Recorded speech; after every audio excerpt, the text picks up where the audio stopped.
Yes, sir. Hey, so I kind of wanted to go back to you. You brought up critical theory, just being neo-Marxism, and it's clear that any critical theorist, they openly say that, but my experience in university and then with younger people, either around my age or younger, is that they don't acknowledge that. I took a gender studies course just to kind of see exactly what kind of crap was being taught. And they dress it up and use every word besides Marxism. They use anti-colonial, anti-whiteness, and just all this other stuff besides what it is. And it's my question is, how do you reach people where now, you brought up that kids are being indoctrinated into this sort of thinking.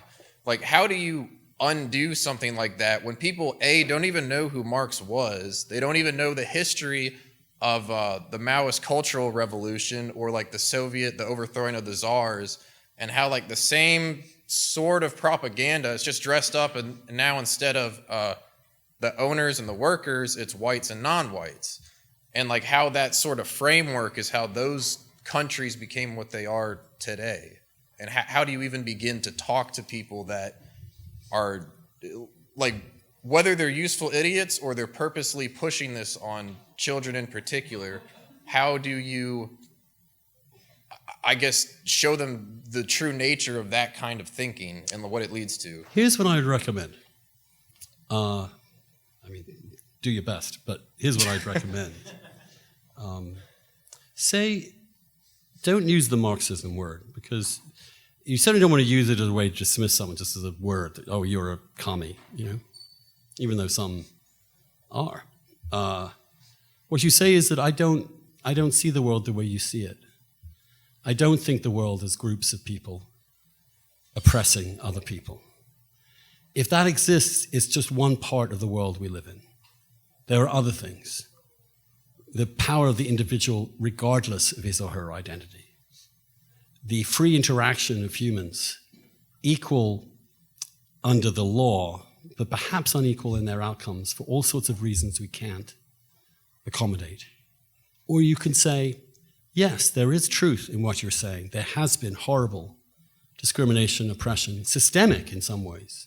What was Jim Crow if it wasn't systematic discrimination? But that's only one truth among many about America. The other truth is how successful so many minority groups have been. The other truth is how much progress we have made. The other truth is how many other countries on earth in the history of humankind have contained this amount of diversity and kept their shit together. No one ever. That you believe that freedom to speak is more important. Well, maybe you would even say just as important as group power dynamics.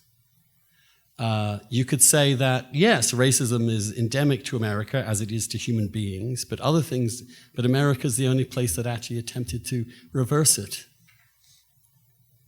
That, yes, it's been a struggle for African American emancipation and equality.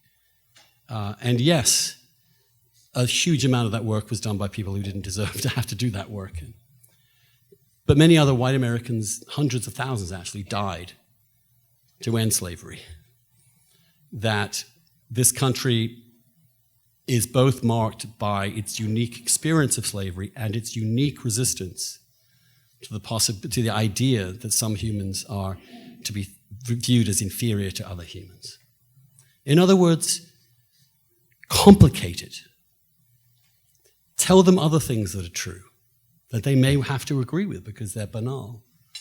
Explain that their view of the world is just reductionist. Explain that when you're being told that groups of people matter more than individuals, that you just respectfully disagree, that the individual's right to pursue his or her happiness should exist irrespective of his or her identity.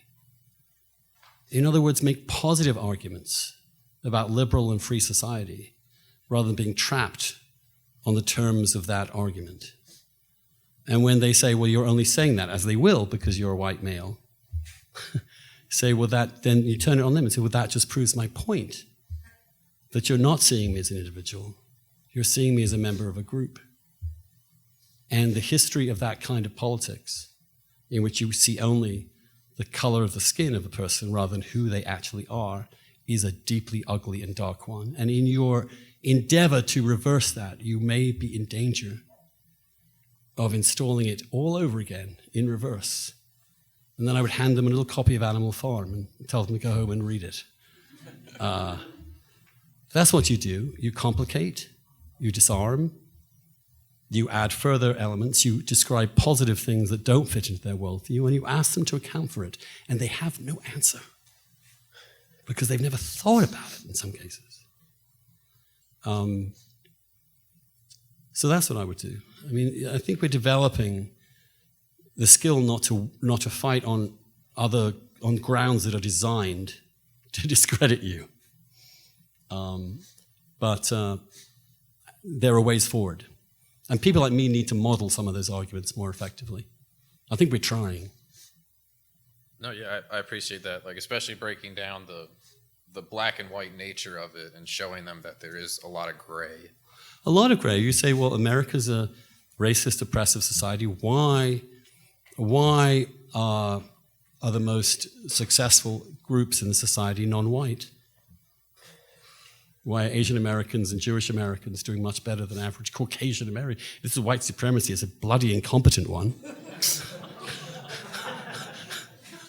How does a white supremacy have 86% of its immigration non-white?